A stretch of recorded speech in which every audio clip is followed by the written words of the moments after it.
realmente fizesse esse movimento de atenção à peça, e de verdade nós estamos apresentando as matrizes espirituais de nossa casa, o espaço para o laboratório dela. Então, por si só, essa apresentação já é um convite, com uma maior envolvimento das atividades da casa. Então, possamos nós agora receber os nossos irmãos da Diabreira e das artistas.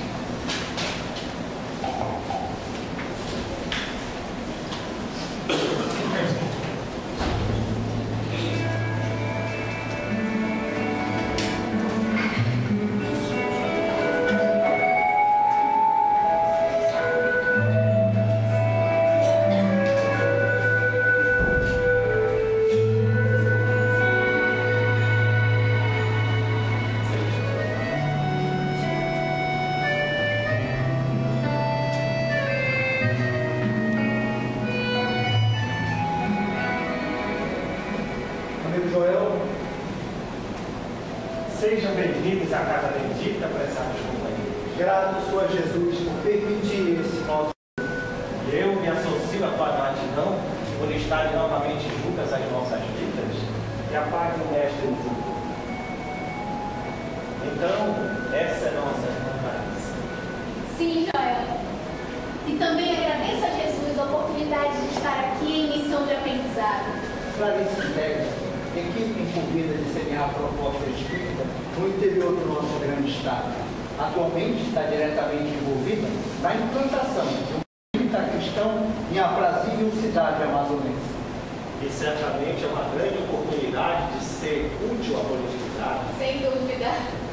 Sabemos, Joel, que dentre as expressões materiais de Casa Bendita na Terra, a instituição denominada Fundação Allan Kardec é significativa referência para todos os nossos amigos afiliados à doutrina espírita. Daí, vive a ideia de mostrar a Clarice seus métodos e estrutura de funcionamento como uma das possíveis formas de organização de uma casa espírita. E saibam, queridos irmãos, que estamos à sua disposição. Na verdade, irmão Joel, nos encontramos bastante familiarizados com as formas de organização das nossas atividades no meio do nosso campo. E não ignoramos, por outro lado, que as instituições da Terra sejam uma cópia imperfeita das organizações do plano do Espírito. Certamente, meu amigo. A grande questão é, amigo, como sensibilizar os nossos irmãos encarnados e inspirá-los a adotar as melhores formas de organização com base no Evangelho de Jesus. Como reproduzir na face do planeta, com a maior fidelidade possível, os postos de esclarecimento e consolo filiados ao Cristo, tão necessários nos dias atuais. E o problema se apresenta ainda maior, meus irmãos, quando vemos abnegados companheiros da vida terrestre buscando inspiração em organizações e instituições mundanas, as quais, embora respeitáveis, apresentam objetivos muito distintos dos ideais espíritas. Observamos ainda que muitas experiências realizadas no bem são reproduzidas indiscriminadamente, com resultados desastrosos. Aí eu me pergunto, meu querido irmão, como proceder então? A questão, amigos, é de fato complexa e comporta diversos aspectos. Um deles diz respeito ao livre-arbítrio das criaturas. Não podemos usurpar a iniciativa dos irmãos encarnados, impedindo-os a agir dessa ou daquela maneira, uma vez que as instituições religiosas da Terra evoluem paulatinamente, de acordo com o grau de aprimoramento de homens e de mulheres que as integram. Mas, por outro lado, o amor de Jesus pelo homem opera prodígios. Vemos que alguns centros de vivência cristã na Terra são realizadas autênticas experiências no bem, como um laboratório de atividades novas. Experiências essas que serão aprimoradas e multiplicadas por sobre o planeta. E no exemplo da Fundação Allan Kardec, foram décadas de aperfeiçoamento e maturação das atividades até que elas se apresentassem como se hoje estão. E, diante disso, um grande esforço espiritual em função de sensibilizar os nossos irmãos encarnados foi posto em prática. Num processo que que eles denominaram carinhosamente como acesso às matrizes espirituais. Então eles foram apresentados as formas de organização de casa bendita? Certamente, minha filha, e as reproduziram a seu modo. Muito embora reflitam as imperfeições tipicamente humanas, a expressão terrestre de casa bendita, para onde estamos nos dirigindo agora, guarda perfeita sintonia com os métodos e práticas observados aqui no nosso notável. Bem, eu estou bastante curiosa para ver na prática como isso se dá. E tenha certeza, minha filha, que tudo lhe será mostrado em detalhes. Para tanto, contaremos com o apoio de coordenadores do plano nosso, vinculados às atividades que lhe serão apresentadas. Irmão Joel, se querer me antecipar no nosso planejamento, mas como planejar nossa visita? Iremos a todas as áreas de instituição? Isso não será de todo necessário, minha filha. Observaremos a recepção terrestre e teremos uma boa ideia de todas as atividades que são desenvolvidas. Mas somente a recepção será o bastante, meu irmão? Observemos, meu irmão Apolo, o que tem a dizer a você. Há uma razão para isso, Apolo. Os nossos irmãos encarnados, dentre os critérios que poderiam ser eleitos para organizar as atividades, decidiram que as atividades desenvolvidas por esta instituição devem pautar-se em primeiro lugar pela razão da busca, ou seja, o motivo que leva a criatura a buscar a casa espírita. Assim, os trabalhadores buscam antecipar-se as demandas que de certo chegarão até eles.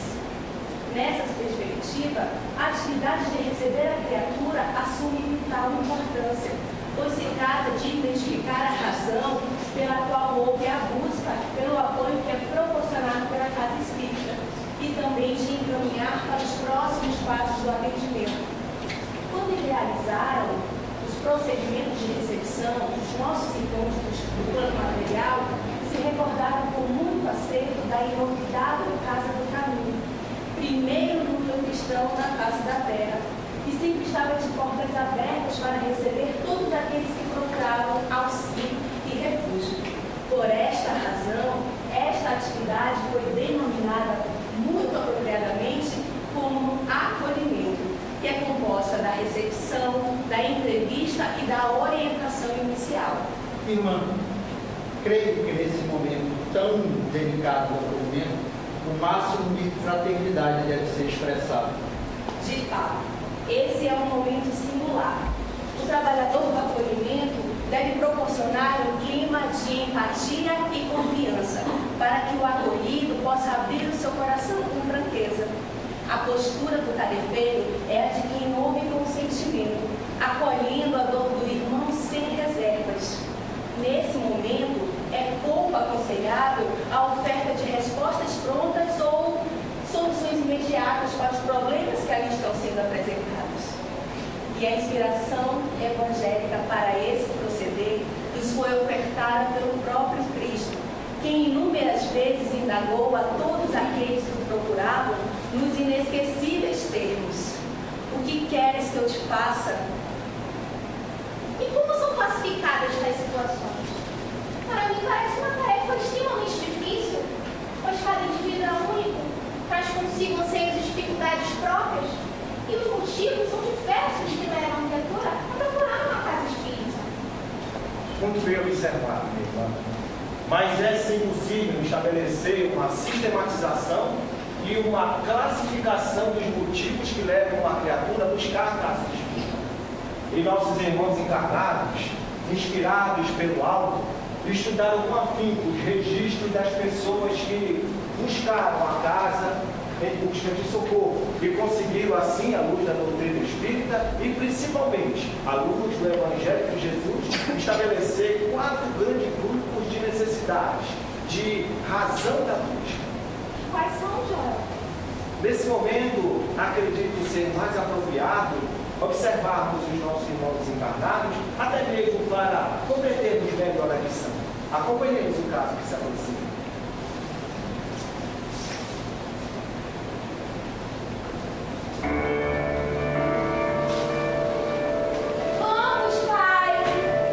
Não, eu não quero vir aqui.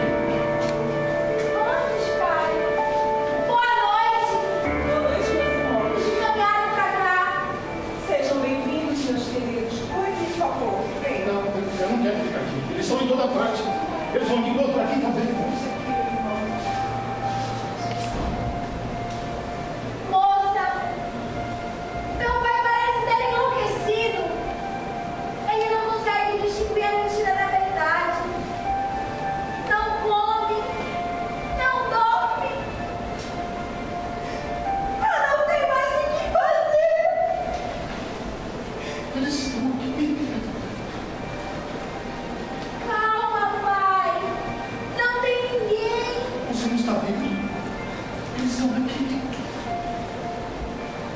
Meus irmãos queridos, esta casa bendita tem um atendimento que é denominado de urgência. Minha querida, lá seu pai vai recuperar a lucidez. Venha, meu irmão, vou encaminhá-los até lá. Venha, meu irmão.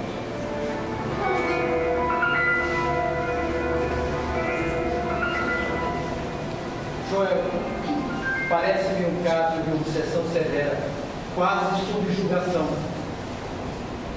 De fato, querido irmão Apolo, nosso infortunado companheiro encontra-se profundamente mandado a um cruel desafeto do seu passado, atraído ao campo mental por o sentimento de culpa nutrido pelo próprio passado, fechando-se assim o ciclo da obsessão, vinculando-se obsessor e obsidiado corporalmente. Como é classificada essa situação? As diretrizes de nossa atividade informam que o atendido se encontra em uma situação incapacitante, ou seja, o seu estado obsessivo lhe retirou a lucidez para tratar das causas da sua infelicidade, além de haver minimizado o seu próprio esforço para buscar a sua melhoria. Há necessidade, então, de uma intervenção especializada e externa, que possa lhe proporcionar alívio e lhe permitirá futuramente combater a sua morbidez existencial. Irmã, em que outras situações se encaixam nesse grupo?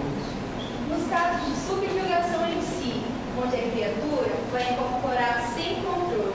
Também há aquelas situações em que a criatura se encontra tão fragilizada que sozinha não consegue passear a realidade. São os casos dos medos exacerbados, as fobias descontroladas e instabilidade emocional. Esses casos devem ser encaminhados para a área de atendimentos urgentes, que vai estar devidamente habilitada para avaliar essas situações incapacitantes, auxiliando na melhoria progressiva do indivíduo, de forma a fazer com que a sua vontade prevaleça e assim ele possa retomar o plano da sua vida. Fazem parte do rol de atividades dessa área a enfermaria, a urgência espiritual e o atendimento destinado aos casos graves. Irmão Joel, vejo que esse conjunto de atividades busca dar concretude à proposta de Jesus. Vinde a mim, todos que estão cansados e sobrecarregados, eu vos aliviarei. Exatamente, irmão Paulo. Esta é a máxima que norteia, que inspira as atividades desta área. Aliviar e não curar, posto que muito bem sabemos que a cura se dá por esforço próprio de toda a criatura caminhante. Muito interessante, irmão Joel.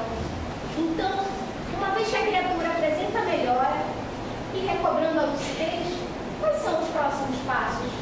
Aí se inicia o processo real de melhora, com a participação efetiva do ser. Mas isso já diz respeito a um outro grupo de atividades, que se especializou em dar conta de um outro grupo de necessidades, de razão da busca. Acompanhemos o novo caso que se aproxima.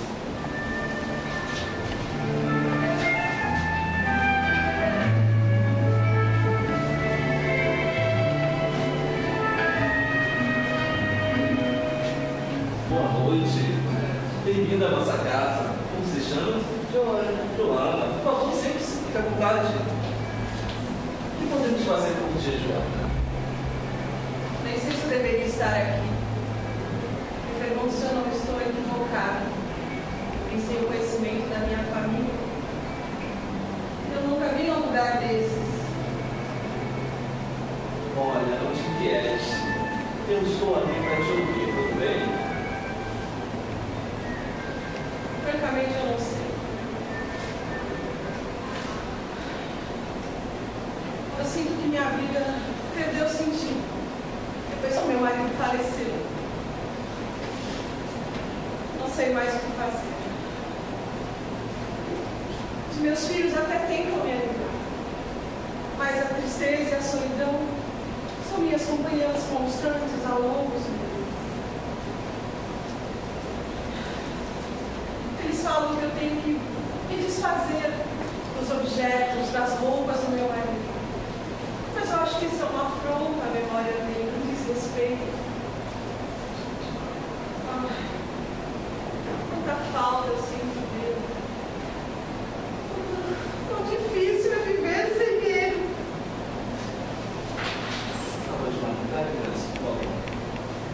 Eu sinto muito pelo teu marido.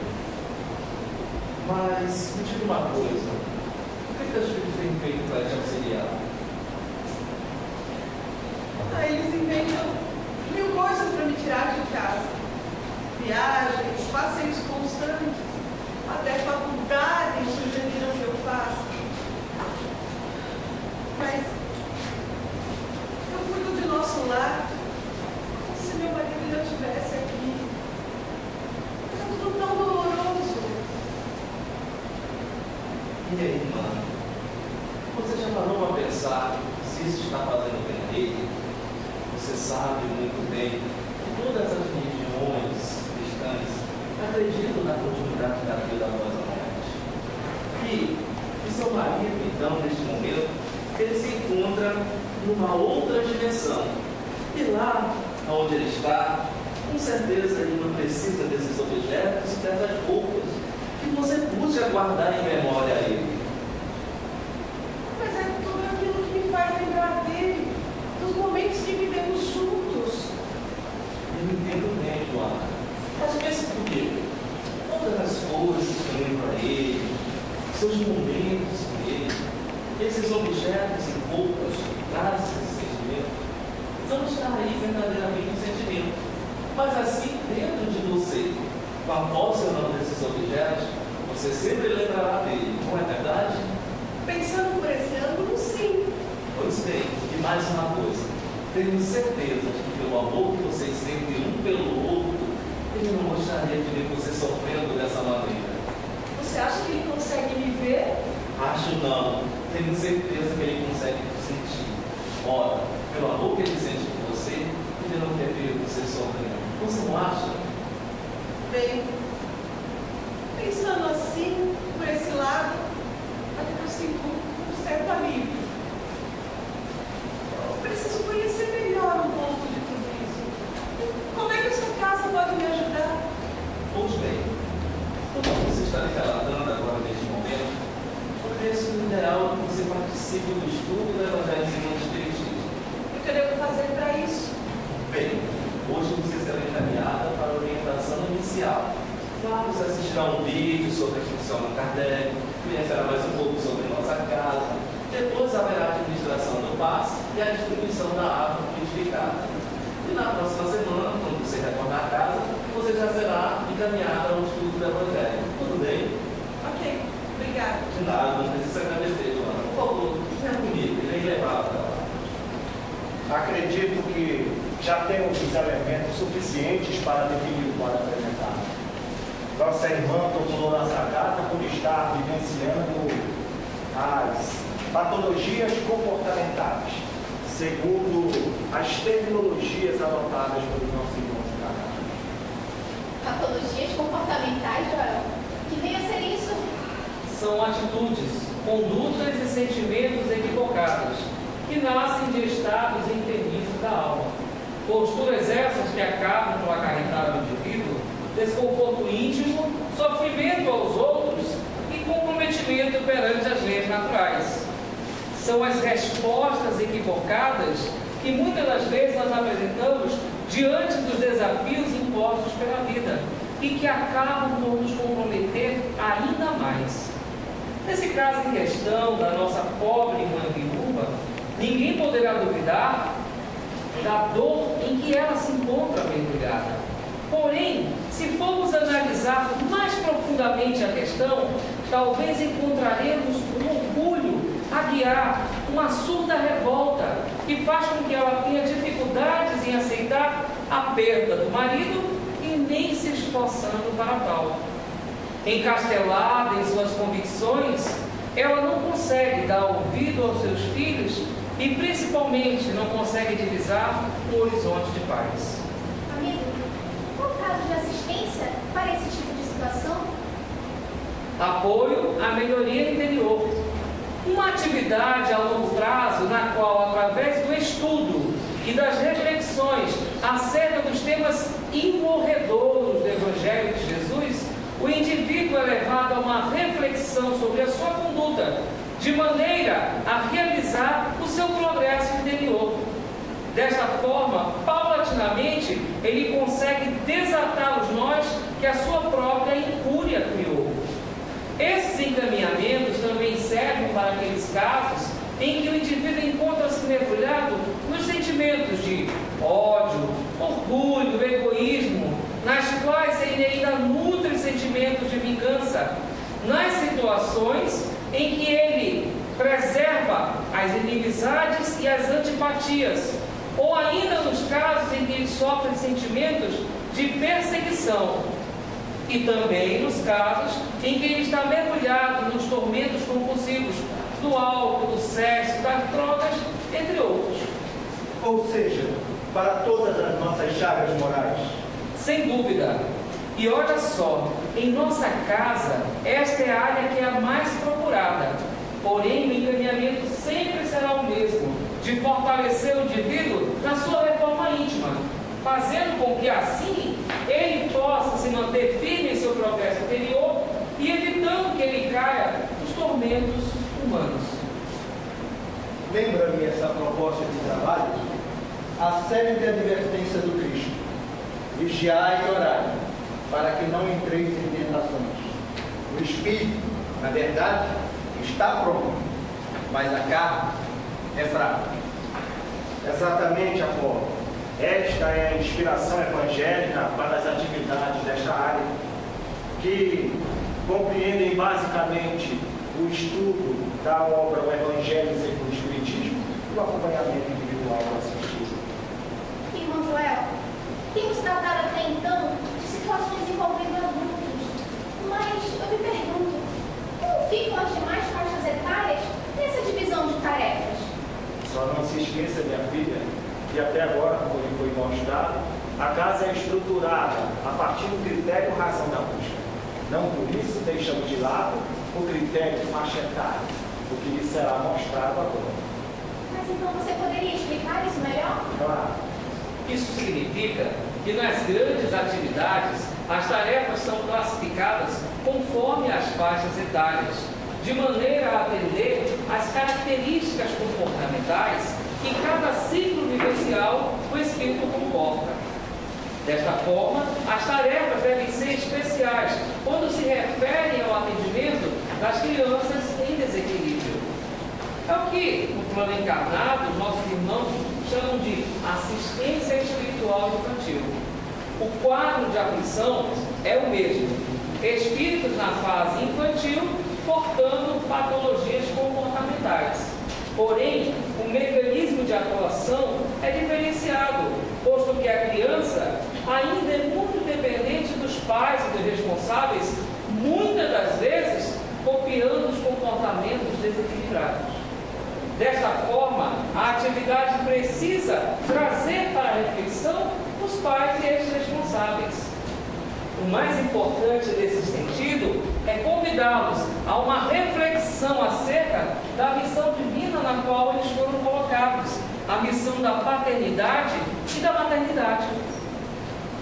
Fico imaginando quanto tempo e esforço nossos irmãos da Terra demoram para captar essa mensagem tão profunda, tão rica, porque até onde nos foi possível e permitido observar, eu compreendi que realmente as casas espíritas costumam manter atividades de evangelização infantil e não de assistência.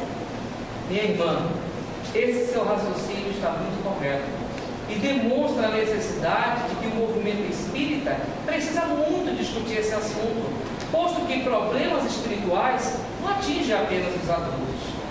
No entanto, é raro nós encontrarmos uma casa espírita que abrace a atividade de assistência espiritual para o idoso, para o jovem e para as crianças. Desta forma, eu reitero o conceito de espaços de experiências do bem proporcionados pela bondade de Jesus. Queridos companheiros, finalizamos aqui esse primeiro momento de apresentação da nossa Fundação Allan Kardec. Hoje foi possível conhecer as bases que sustentam a estrutura organizacional desta casa. Vimos que, primeiramente, as atividades aqui organizadas levam em conta a questão do critério, razão da busca, em seguida o critério de faixa etária. Alguém pode me ajudar? Permita-me. Bem, meu irmão, dentro desse contexto de organização, podemos conhecer o acolhimento, onde é realizada a recepção, a entrevista e a orientação inicial. É verdade.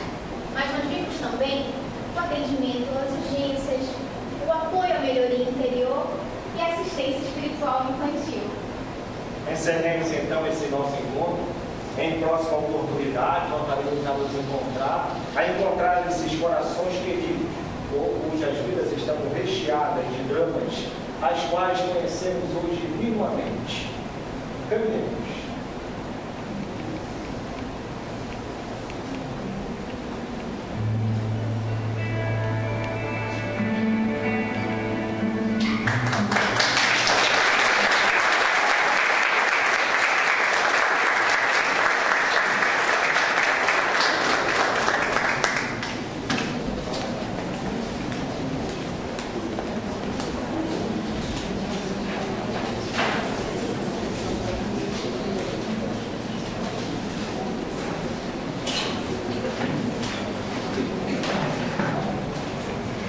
Meus amigos, é melhor assim, né? É melhor que passar de slide, Então, meus amigos, hoje, então, a dinâmica, né, de assistência da casa no dia a dia começou a ser escrutinada. Primeira atividade, qualquer pessoa que chega no São Paulo passa pela recepção, na área de acolhimento da casa, diretoria de acolhimento. E, por meio do diálogo, quando é possível, se for uma situação com a quantidade de casos de simplificação, é preciso um possível diálogo. Mas, pelas características, é muito fácil identificar a razão da busca. Então, nesse diálogo, nessa percepção do trabalhador da diretoria de acolhimento, ele busca encontrar a razão da busca, para que então possa direcionar para a área que vai poder acolhê-lo de forma mais intensa. A diretoria de acolhimento, ela faz o papel daquele primeiro momento do conservatismo, vai pensar as medidas e depois vai colocar no cavalo para fazer o atendimento mais especializado. Certo? E nisso nós vimos a diretoria de atendimento urgente, que envolve o atendimento aos casos de urgência espiritual, com exceção dos seus diversos níveis. E nós temos a urgência espiritual, a enfermaria e o ATCG, o atendimento da Santa Casa dos Graus. Certo? E logo depois nós vimos um outro caso, onde uma irmã chegou por conta da separação ou desencarnação de seu marido. E nela foi identificado que, após o diálogo e o alívio por meio do esclarecimento, ela foi com uma área chamada de apoio interior. Consiste basicamente no estudo do Evangelho, dos temas morais e o acompanhamento individualizado do assistido, aquele que faz com que você não se torne multidão. Frequentemente, ele é chamado para o diálogo de maneira a ver as necessidades e apontando as possíveis encaminhamentos das situações de atendimento da casa. Tá? E aí, logo depois, nós vimos que, além da razão da busca, tem outro critério, que é a faixa etária. Dependendo se você está recebendo uma criança, jovem, adulto e idoso, a metodologia muda. No caso da assistência espiritual de crianças, nós temos a diretoria de assistência espiritual infantil. E pela dependência dos filhos e pela influência dos pais e famílias, o atendimento é focado na família. Certo? Então, só vou dando uma geral, uma peça para a gente já recapitular. E agora nós vamos para o grupo. Vamos dividir em 3 grupos de novo. E aí nós vamos conversar sobre isso. É proposto os exercícios para a gente motivar a discussão e a gente consolidar essa primeira parte. Como sempre, na passagem, um cafezinho, um lanchinho, que vocês podem parar e fazer esse lanchinho. Então, continuamos na sala 6, 7, 8, tá? E na folhinha vai estar escrito a numeração, tá bom? Vocês vão receber. Claro? Obrigado. Para os que